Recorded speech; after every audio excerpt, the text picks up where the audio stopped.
recent election of Cardinal Giorgia Bergoglio to the position of Pope Francis I was an unprecedented event the world has never before witnessed. It is the first time in history that a member of the Jesuit order has been elected to the highest position of the Roman Catholic Church.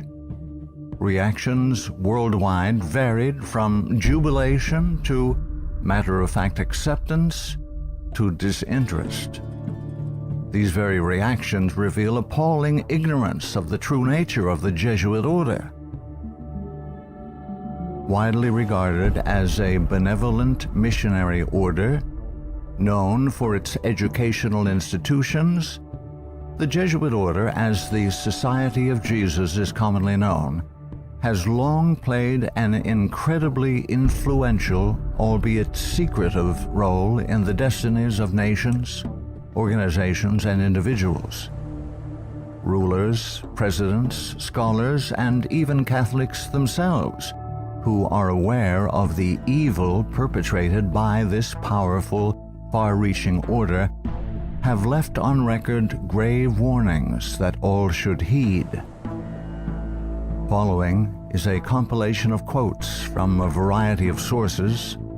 Some admit that their own diabolical organizations were modeled on Jesuit principles. Others give warning. A number of those who sought to warn did so at the cost of their lives. World's Last Chance would encourage all to carefully study the following material. Proverbs 1:5 tells us, "A wise man will hear and will increase learning, and a man of understanding shall attain unto wise counsels." Ignatius Loyola, 1491 to 1556, founder of the Society of Jesus and its first superior general. Nor will it contribute a little to our advantage if with caution and secrecy we foment and heighten the animosities that arise among princes and great men, even to such a degree that they may weaken each other. But if there appear any likelihood of reconciliation, then as soon as possible let us endeavor to be the mediators, lest others prevent us. Finally, let all with such artfulness gain the ascendant over princes, noblemen, and the magistrates of every place, that they may be ready at our beck even to sacrifice their nearest relations and most intimate friends when we say it is for our interest and advantage. Let proper methods be used to get knowledge of the animosities that arise among great men, that we may have a finger in reconciling their differences. For by this means we shall gradually become acquainted with their friends and secret affairs, and of necessity engage one of the parties in our interests. Immediately upon the death of any person of post, let them take timely care to get some friend of our society preferred in his room. But this must be cloaked with such cunning and management as to avoid giving the least suspicion of our intending to usurp the prince's authority. Putting aside all private judgment, we should always be ready to accept this principle: I will believe that the white I see is black, if the hierarchical church so defines it. Princes and persons of distinction everywhere must, by all means, be so managed that we may have their ear, and that will easily secure their hearts, by which way of proceeding all persons will become our creatures, and no one will dare to give the society the least disquiet or opposition. Finally, the society must endeavor to effect this at least, that having gotten the favor and authority of princes, those who do not love them at least fear them. Paolo Sarpi, 1552 to 1623, a Venetian patriot, scholar, scientist, and church reformer. They are a public plague and the plague of the world. From the Jesuit colleges there never is sent a pupil obedient to his father, devoted to his country, loyal to his prince. Every species of vice finds its patronage in them. There is no perjury, nor sacrilege, nor parricide, nor incest, nor rapine, nor fraud, nor treason, which cannot be masked as meritorious beneath the mantle of their dispensation. Muccio Vitelleschi, 1562 to 1645, 6th Superior General of the Society of Jesus. When sovereigns require a Jesuit's opinion on any subject, the Jesuit in question is to report the matter to his superior, who is to lay it before several Jesuits for discussion. The resolution formed after this consultation is supplied to the Jesuit, who has been consulted by the sovereign. Priest Antoine Arnaud, 1612 to 1694. Do you wish to excite troubles, to provoke revolution, to produce the total ruin of your country? Call in the Jesuits and build magnificent colleges for these hot-headed religionists. Suffer those audacious priests in their dictatorial and dogmatic tone to decide on affairs of state. Michelangelo Tamburini, 1648 to 1730, 14th Superior General of the Society of Jesus. See, sir, from this chamber I govern not only to Paris, but to China, not only to China, but to all the world, without anyone to know how I do it. Pope Clement XIV, 1705 to 1774. Following are Pope Clement XIV's words upon signing the Bull of suppression and extinction of the Jesuits. A bull is the strongest legal document a pope can issue. The suppression is accomplished. I do not repent of it, having only resolved on it after examining and weighing everything, and because I thought it necessary for the Church. If it were not done, I would do it now. But this suppression will be my death. Pope Clement XIV knew the Jesuits very well and expected to die at their hands. He was correct. He was poisoned. A peasant woman was persuaded by means of a disguise to procure entrance into the Vatican and offered to the Pope a fig in which poison was concealed. Clement XIV was exceedingly fond of this fruit and ate it without hesitation. The same day the first symptoms of severe illness were observed, and to these rapidly succeeding violent inflammation of the bowels.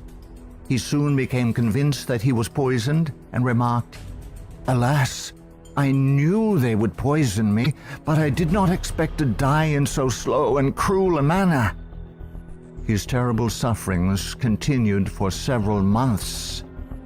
When he died, the poor victim, said Comenon, of the execrable Jesuits to which the Bishop of Pistoia, Scipio di Ricci, the nephew and heir of Jesuit General Ricci, fully agreed. Pope Pius VII, the Pope who restored the Society of Jesus.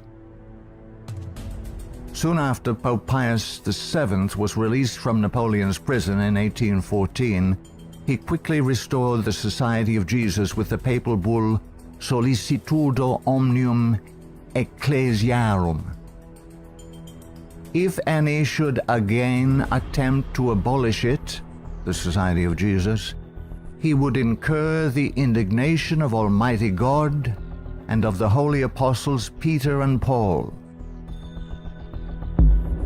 John Adams, 1735–1826, second President of the United States of America.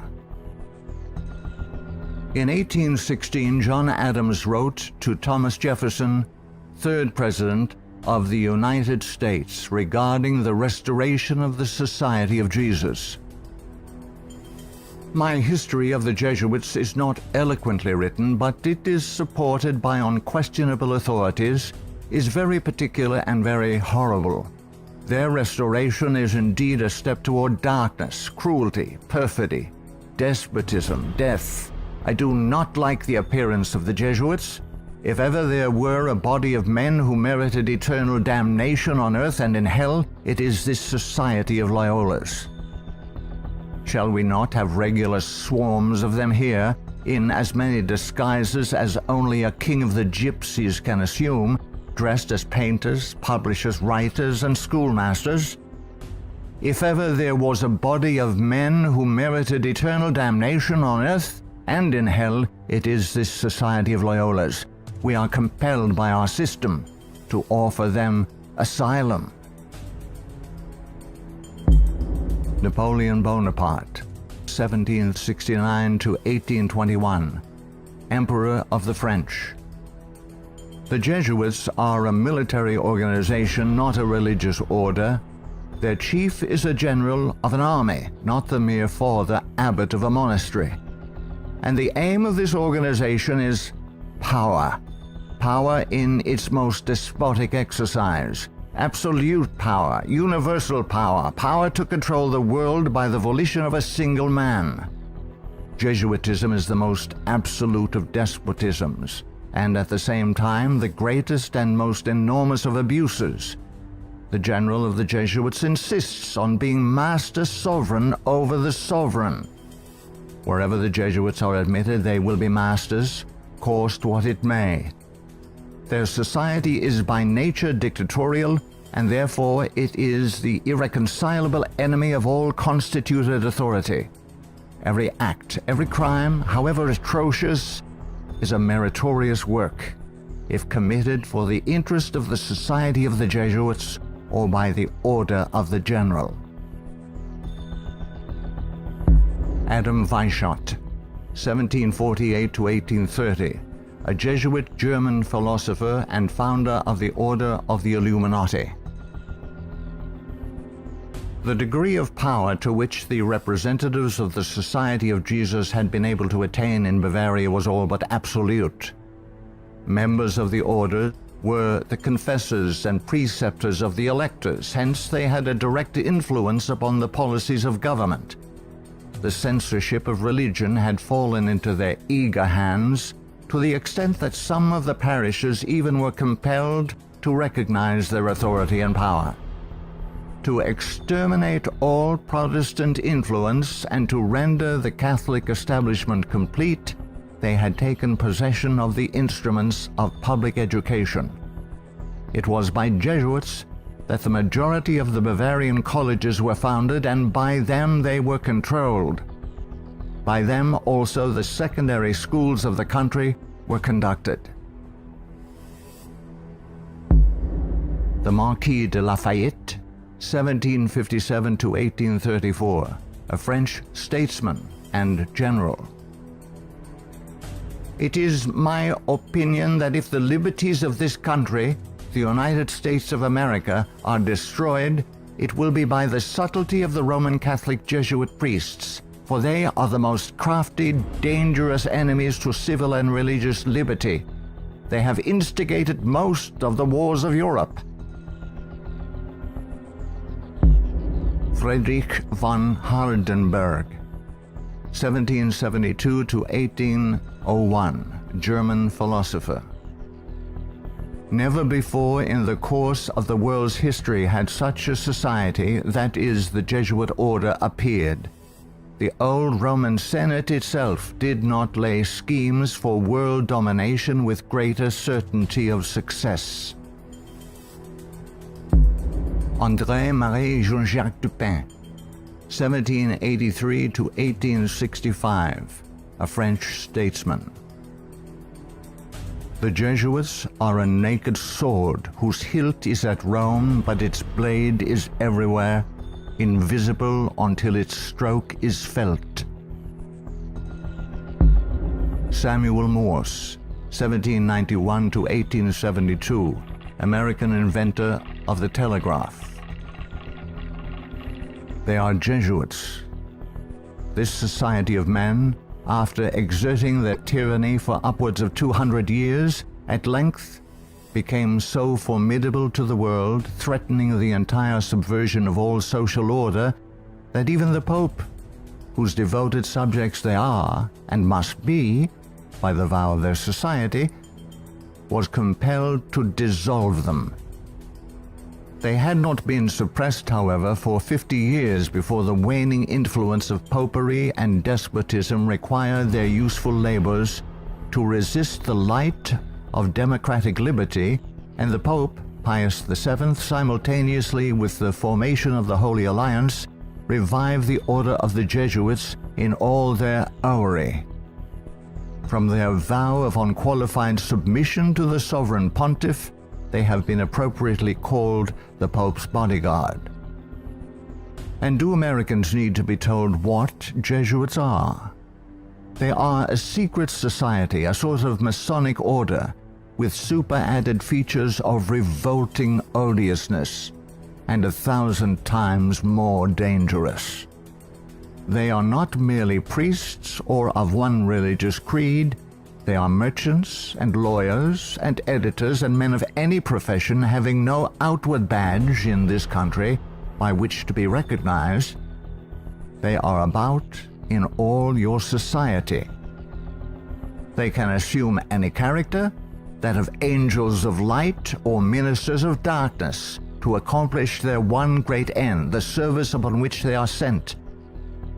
Whatever that service may be, they are all educated men, prepared and sworn to start at any moment and in any direction, and for any service, commanded by the general of their order, bound to no family, community, or country by the ordinary ties which bind men, and sold for life to the cause of the Roman pontiff. And who are these agents? They are for the most part Jesuits, an ecclesiastical order proverbial through the world for cunning, duplicity, and total want of moral principle, an order so skilled in all the arts of deception that even in Catholic countries, in Italy itself, it became intolerable and the people required its suppression.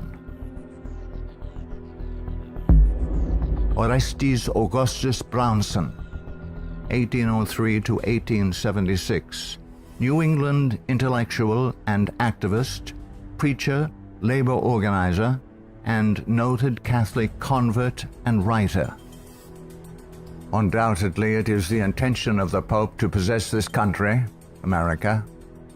In this intention, he is aided by the Jesuits and all the Catholic prelates and priests. If the Catholic Church becomes predominant here, Protestants will all be exterminated. Abraham Lincoln, 1809 to 1865, 16th President of the United States of America. This war, the American Civil War, 1860 to 1865, would never have been possible without the sinister influence of the Jesuits. We owe it to popery that we now see our land reddened with the blood of her noblest sons. Though there were great differences of opinion between the South and North on the question of slavery, neither Jeff Davis nor any one of the leading men of the Confederacy would have dared to attack the North had they not relied on the promise of the Jesuits that under the mask of democracy, the money and the arms of the Roman Catholics, even the arms of France, were at their disposal if they would attack us.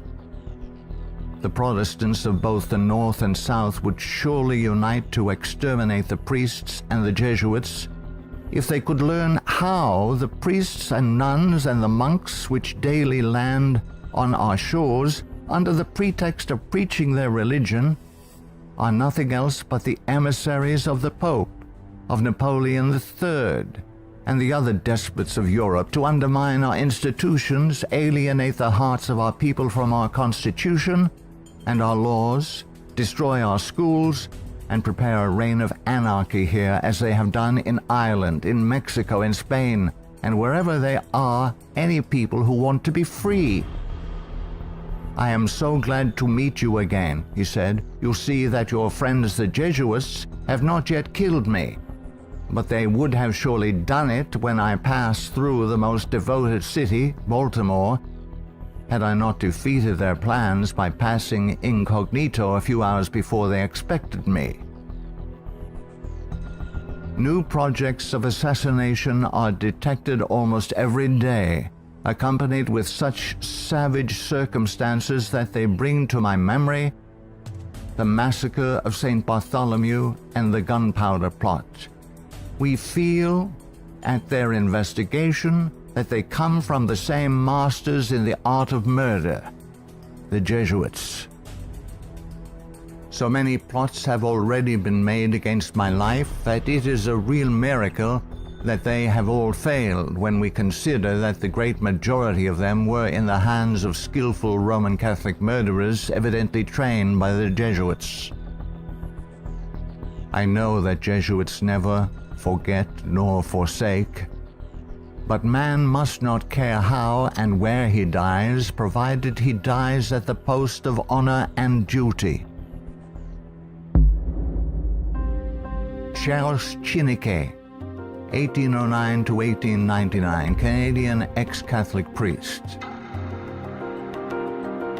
From that the Catholic priests with the most admirable ability and success have gathered their Irish legions into the great cities of the United States, and the American people must be very blind indeed if they do not see that if they do nothing to prevent it, the day is very near when the Jesuits will rule their country, from the magnificent White House at Washington to the humblest civil and military department of this vast republic. Brigadier General Thomas M. Harris, 1817 to 1906, physician and Union General during the Civil War. The organization of the Roman Catholic hierarchy is a complete military despotism of which the Pope is the ostensible head. The Black Pope is the head of the Order of the Jesuits and is called a general. He not only has command of his own order, but directs and controls the general policy of the Roman Catholic Church. He is the power behind the throne and is the real potential head of the hierarchy. There is no independence of thought or of action in its subordinate parts, implicit and unquestioning obedience to the orders of superiors in authority is the sworn duty of the priesthood of every grade. It would seem that the Jesuits had had it in mind from the beginning of the war, the American Civil War of 1861 to 1865, to find an occasion for the taking off, that is the assassination, of Mr. Abraham Lincoln. The favorite policy of the Jesuits is that of assassination. Fyodor Dostoevsky, 1821 to 1881, famous Russian novelist. The Jesuits are simply the Roman army for the earthly sovereignty of the world in the future, with the Pontiff of Rome for emperor. That's their ideal. It's simple lust of power, of filthy earthly gain, of domination, something like a universal serfdom with them as masters. That's all they stand for. They don't even believe in God, perhaps. Margaret F. Cusick, 1829 to 1899, converted nun of Kenmare. The great idea of the Jesuit has always been a universal spiritual and temporal monarchy in which the Jesuit should reign supreme. England has always been the place desired for the base of operations necessary for this end. Hence the blood, the tears shed, and the schemes undertaken in this country by the Jesuit. He has by no means ended his efforts for the subjugation of the world to Rome through England. When the Jesuit is expelled from one place, he is not slow to find another. France may reject him, not without cause, but England opens her arms to him. Catholic Italy may deprive him of the glories of his once famous home in the Gesù, but America opens her doors to him. He is the wandering Jew of the Romish Church. He is followed by the execrations of those by whom he was once beloved until they discovered his iniquities. Charles Haddon Spurgeon, 1834 to 1892, British particular Baptist preacher known as the Prince of Preachers. Our ancient enemies have small belief in our common sense if they imagine that we shall ever be able to trust them, after having so often beheld the depths of Jesuitical cunning and duplicity. The sooner we let certain archbishops and cardinals know that we are aware of their designs and will in nothing cooperate with them, the better for us and our country. Of course, we shall be howled at as bigots, but we can afford to smile at that cry when it comes from the church which invented the Inquisition. No peace with Rome is the motto of reason as well as of religion.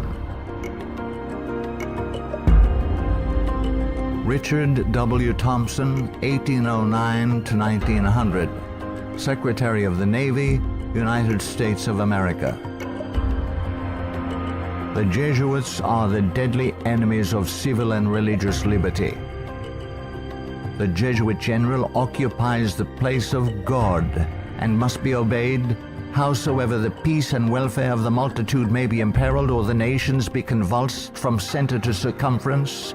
The Society of Jesuits must obtain the mastery, even if general anarchy shall prevail, or all the world besides be covered with the fragments of a universal wreck. The sovereigns of the Holy Alliance had massed large armies and soon entered into a pledge to devote them to the suppression of all uprisings of the people in favor of free government. And he, Pius VII, desired to devote the Jesuits, supported by his pontifical power, to the accomplishment of that end. He knew how faithfully they would apply themselves to that work, and hence he counseled them in his decree of restoration to strictly observe the useful advices and salutary counsels whereby Loyola had made absolution the cornerstone of the society.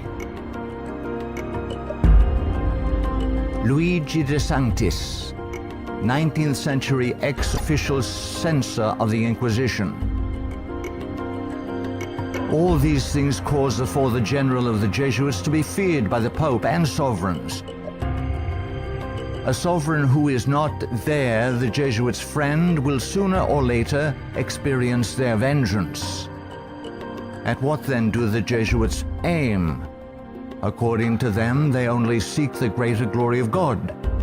But if you examine the facts, you will find that they aim at universal dominion alone. They have rendered themselves indispensable to the Pope, who without them could not exist, because Catholicism is identified with them. They have rendered themselves indispensable to governors and hold revolutions in their hands. And in this way, Either under one name or another, it is they who rule the world. He who thinks he knows the Jesuits by having read all the books that were written in the past century, the 18th century, to unmask them would be grossly deceived. The Jesuitism of that day was an open war against the gospel and society. The Jesuitism of the present is a slow but contagious and deadly disease which secretly insinuates itself. It is a poison taken under the name of medicine. G. B. Nicolini, Italian ex-Catholic, in 1854 published the finest Italian history of the Jesuits in existence. Take the Jesuit for what he ought or appears to be, and you commit the greatest of blunders. Draw the character after what the Jesuit seems to be in London, you will not recognize your portrait in the Jesuit of Rome. The Jesuit is the man of circumstances. Despotic in Spain, constitutional in England, republican in Paraguay, bigot in Rome, idolater in India. He shall assume and act out in his own person, with admirable flexibility, all those different features by which men are usually to be distinguished from each other. He will accompany the gay women of the world to the theater and will share in the excesses of the debauchee. With solemn countenance he will take his place by the side of the religious man at church, and he will revel in the tavern with the glutton and the sot. He dresses in all garbs, speaks all languages, knows all customs, is present everywhere, though nowhere recognized, and all this, it should seem, O monstrous blasphemy, for the greater glory of God, ad majorem Dei gloriam. The members of the society are divided into 4 classes: the professed, coadjutors, scholars, and novices. There is also a secret 5th class, known only to the general and a few faithful Jesuits, which perhaps more than any other contributes to the dreaded and mysterious power of the order. It is composed of laymen of all ranks, from the minister to the humble shoeboy. These are affiliated to the society, but not bound by any vows. They are persons who will make themselves useful. They act as the spies of the order, and serve, often unwittingly, as the tools and accomplices in dark and mysterious crimes. The Jesuit Father Francis Pellico candidly confesses that the many and illustrious friends of the society remain occult and obliged to be silent. There is no record in history of an association whose organization has stood for 300 years unchanged and unaltered by all the assaults of men and time, and which has exercised such an immense influence over the destinies of mankind. The ends justify the means is his favorite maxim, and as his only end, as we have shown, is the order, at its bidding, the Jesuit is ready to commit any crime whatsoever. The immense wealth of the Jesuits has been bequeathed to them by wills made at the last hour. Francis Parkman, 1823 to 1893, American historian. The Jesuits, then as now, were the most forcible exponents of ultramontane principles. The Church to rule the world, the Pope to rule the Church, the Jesuits to rule the Pope. Such was and is the simple program of the Order of Jesus, and to it they have held fast, except on a few rare occasions of misunderstanding with the Vice-Regent of Christ.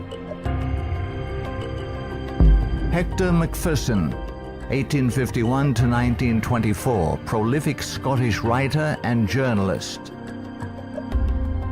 So hurtful was the Jesuit order found to be that up to 1860 it was expelled no fewer than 70 times from countries which had suffered from its machinations.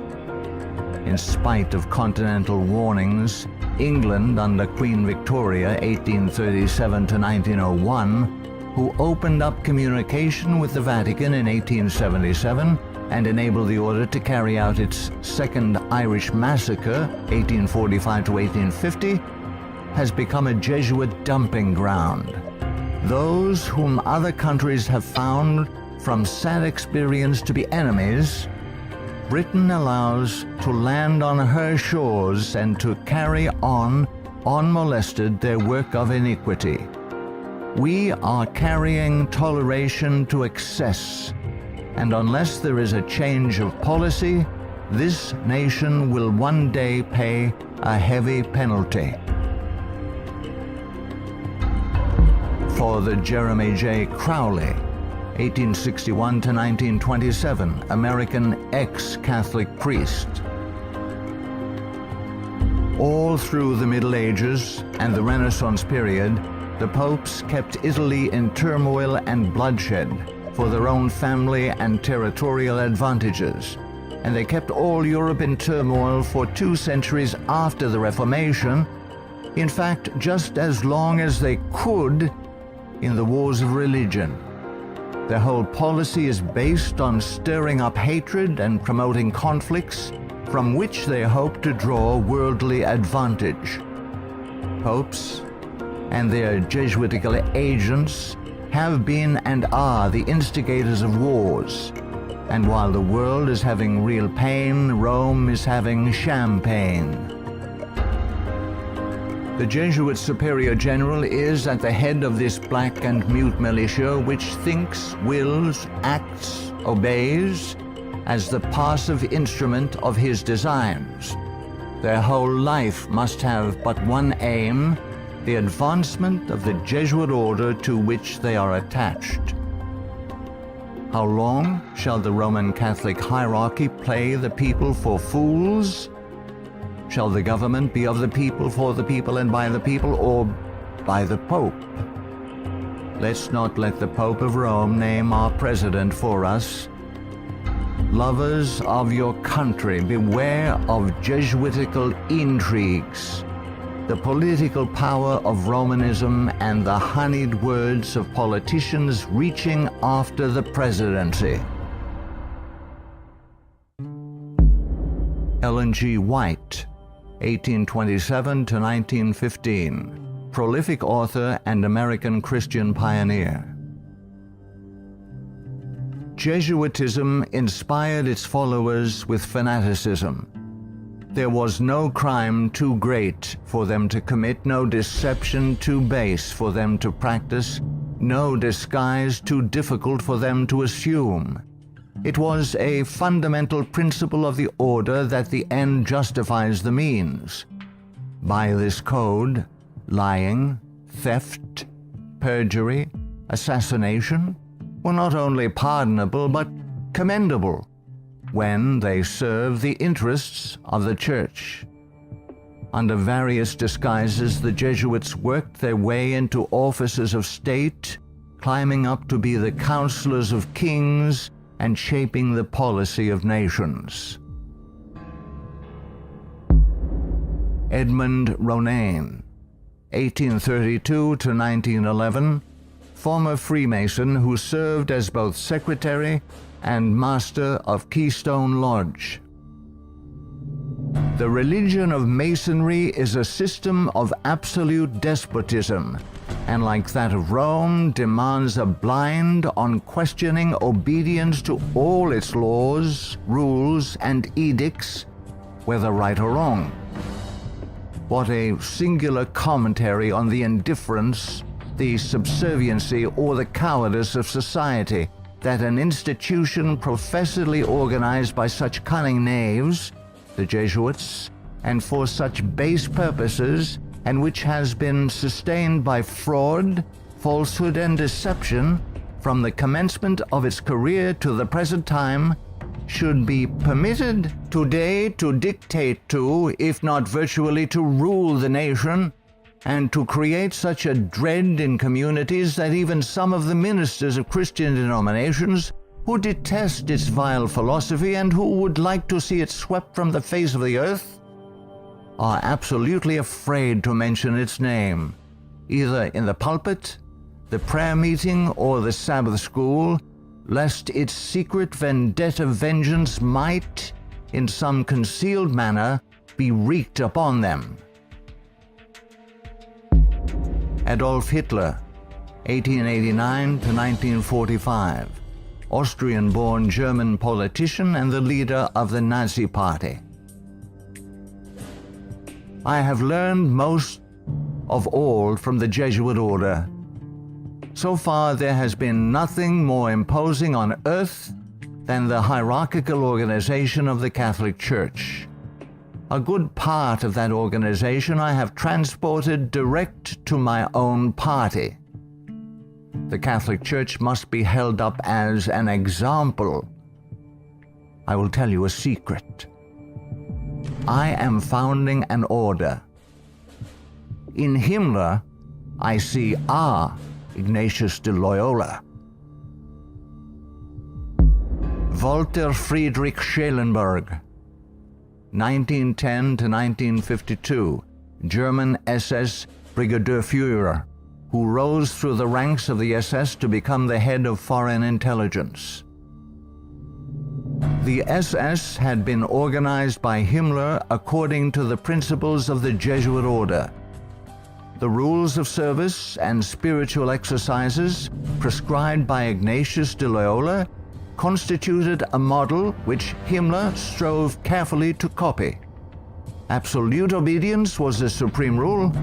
Every order had to be executed without comment. Avro Manhattan, 1914 to 1990, a writer and philosopher. The Jesuits are one of the largest stockholders in the American Steel Company, Republic, and National. They are also among the most important owners of the four greatest aircraft manufacturing companies in the U.S., Boeing, Lockheed, Douglas, and Curtiss-Wright.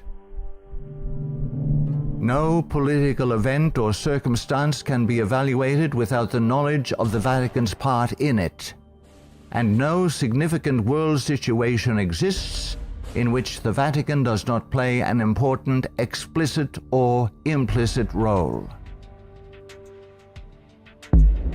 Alberto Rivera, 1935 to 1997, ex-Jesuit. The higher I went in the Jesuit order, the more corruption I saw of it in the institution. I was invited to attend a secret black mass by high-ranking Jesuits, including Superior General Pedro Arupe, in a monastery in the northern part of Spain. When I knelt to kiss the ring of a high official, I saw a symbol on that ring that made my blood run cold. It was a Masonic symbol, the compass and the square. A thing I hated, and I had been told to fight against it. I found out the Jesuit general was also a Mason and a member of the Communist Party in Spain. Frederick Tupper Sousie III, 1936 to 2007, American composer, musician, author, and artist. The Roman Inquisition had been administered since 1542 by the Jesuits. Edmund Paris, 1894 to 1970, author of The Secret History of the Jesuits. The public is practically unaware of the overwhelming responsibility carried by the Vatican and its Jesuits in the starting of the two world wars, a situation which may be explained in part by the gigantic finances at the disposition of the Vatican and its Jesuits, giving them power in so many spheres, especially since the last conflict. The Jesuits are a secret society, a sort of Masonic order, with super-added features of revolting odiousness and 1,000 times more dangerous. The Führer had come to power thanks to the votes of the Catholic Zentrum, Central Party overseen by Jesuit Ludwig Kass, only 5 years before, 1933. But most of the objectives cynically revealed in Mein Kampf were already realized. This book was written by the Jesuit-controlled Father Bernhard Stempfler and signed by Hitler. For it was the Society of Jesus which perfected the famous Pan-German program as laid out in this book, and the Führer endorsed it. Nino Lobello, 1922 to 1997, American author and journalist, specialized in writing about the Vatican. The Pope's confessor, an ordinary priest, must be a Jesuit. He must visit the Vatican once a week at a fixed time, and he alone may absolve the Pope of his sins. Michael Bunker, American writer, historian, theologian. There is a conspiracy against Christendom, but who are Satan's agents in this conspiracy? The agents are the Jesuits. Even though the Jesuits exude vast influence and control in the areas of theology, education, recorded history, and current media, I am still perplexed that virtually no literature exists exposing the Jesuits' influence on mainline Protestantism. In this work, the author uncovers forgotten history regarding the cooperative salvation theology of the Jesuits. From Cain to Charles G. Finney, this book proves that modern Protestantism has abandoned the doctrines of grace and embraced the satanic doctrines of cooperative salvation. Eric John Phelps, 1953, still living, author and protagonist in the truth-seeking movement in the United States. In the 20th century, the Jesuits have conducted their inquisition under the names of Nazism, fascism, communism, and now Islamic terrorism, with their inquisitors Adolf Hitler, Francisco Franco, Joseph Stalin, and now Osama bin Laden. Today, the Black Pope orders his Holy Office of the Inquisition, renamed in 1965 the Sacred Congregation for the Doctrine of the Faith, through his international intelligence community headed by papal knights, including Skull and Bonesman George W. Bush. To the abhorrent Jesuit doctrine of regicide, the killing of kings, we must now direct our attention that we may understand an established policy calculated to obtain or maintain the mastery of all nations, following well-planned assassinations. In the past, the order's assassins were either Jesuits, like Jacques Clement, or killers easily connected to the influence of the company, men like John Wilkes Booth. Today, these professional terminators are cleverly distanced from their Masonic master, the Black Pope, and given deceptive titles by the Pope's internationally controlled press corps, jurists, and historians. Such titles as anarchists, nihilists, rogue agents within intelligence agencies, or just lone nut assassins. Sometimes these individuals in fact do the killing, consciously and unconsciously, as do the programmed Manchurian candidates. They sacrifice themselves, die in the act, or are punished for their crimes. created by Loyola in 1534 and sanctioned by Paul III in 1540.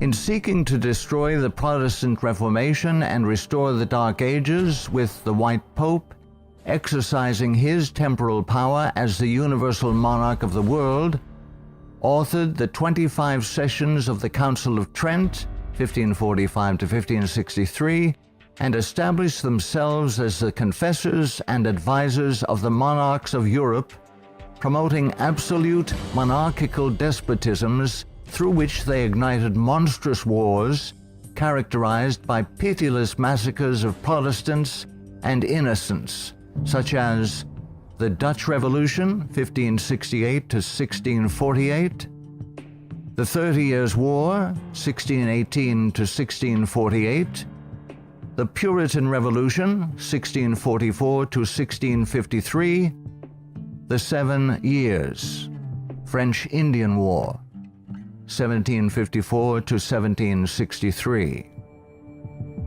While oppressing and weakening the peoples of the nations and the Semitic Hebrew Jewish race with the Holy Office of the Inquisition, aided by the Knights of Malta and later Scottish Rite Freemasonry from 1540 to 1773, we as God's people in 14th Amendment America have received the Lord Jesus Christ as our personal Savior according to His blessed gospel set forth in His infallible Holy Scriptures. The authorized King James Version of 1611 must repent of our personal and national sins. Then we must forsake them. Some of those sins are: 1. Permitting the army of the Black Pope, the company of the Society of Jesus, to exist, mightily prosper, and absolutely control the government of the United States through its Council on Foreign Relations within our borders. 2. Believing the Jesuit-controlled American press, which has continually lied and deceived us throughout the 20th century. 3. Permitting the Jesuits' Federal Reserve banking system and United Nations to exist within our borders, as these two bodies have successfully destroyed popular liberty, liberalism, and the national sovereignty of every nation in the world pursuant to the purposes of the Jesuits' Holy Alliance. 4. Waiving our Fourth and Fifth Amendment rights secured by the declaratory and restrictive clauses of the Bill of Rights at the insistence of the Baptists of Virginia, and so dearly paid for with torrents of blood by our Protestant forefathers, through filing our confessions every April 15th, paying the heavy and progressive communist income tax, thereby financing a multitude of sins. 5.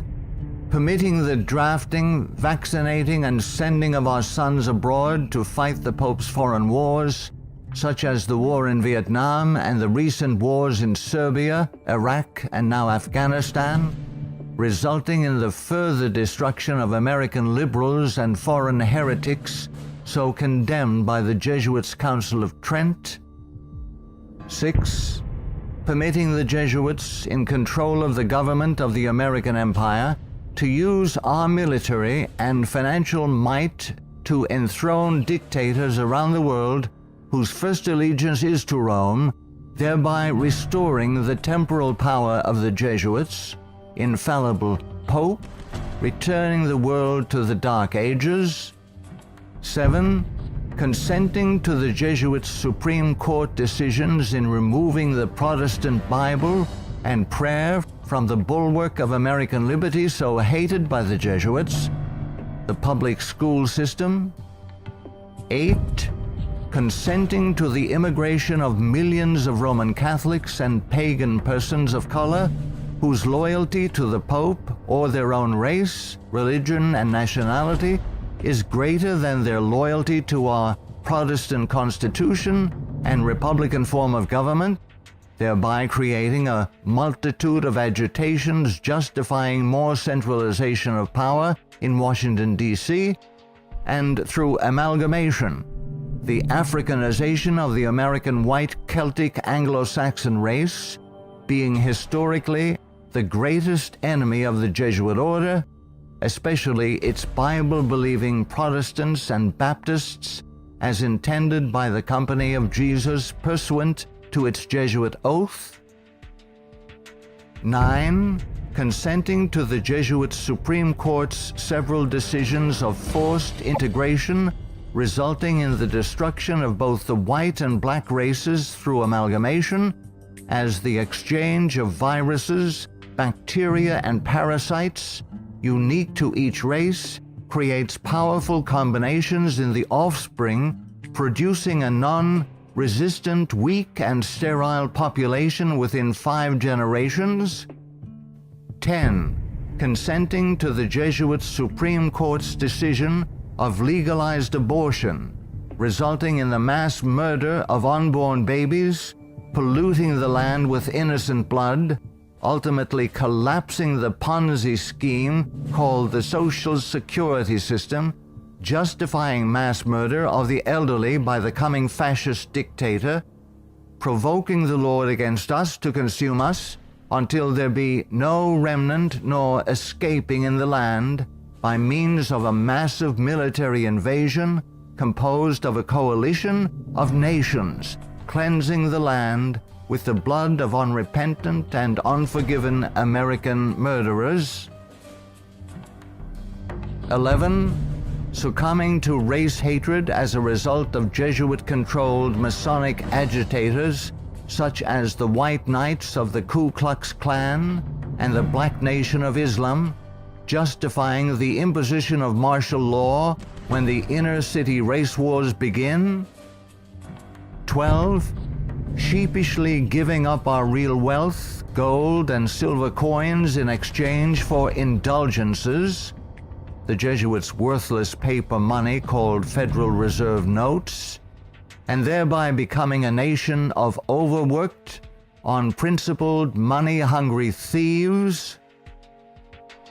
13. Consenting to the cattle brand of the Jesuits' Social Security number as a means of identification to be used by their international intelligence community, begun by Hitler's SS at Dachau, it being the forerunner of. 14. Obeying the evil 1968 gun law of Nazi origin and thereby, upon purchasing new firearms, blindly registering our guns, our swords of just defense, enabling the coming Jesuit-controlled white fascist military dictator to ultimately take them from us, making our annihilation sure pursuant to the Council of Trent. 15. Committing a multitude of personal sins, both public and private, ensuring that our annihilation will be a righteous act in the eyes of both the risen Son of God and mortal man. Far from being the benevolent educational missionary society many view the Society of Jesus as being, the Jesuit order is responsible for some of the most heinous acts in recorded history. They have battled truth and righteousness, crushed religious liberty, influenced kings, and sought to mold the course of history to carry out their own agenda. Now that the visible head of the Roman Catholic Church is himself a member of this order, the power of the Jesuit order is complete. Let all who love truth, all who love freedom, take heed and beware of the danger now facing the world in the person of Pope Francis I. Error and wickedness will ever seek to use force against truth and righteousness. Now is the time to draw close to Yahuwah, setting aside the sin that doth so easily beset, and surrender all to the Creator. He will accept all who come to him in faith. A prudent man foreseeth the evil, and hideth himself, but the simple pass on and are punished.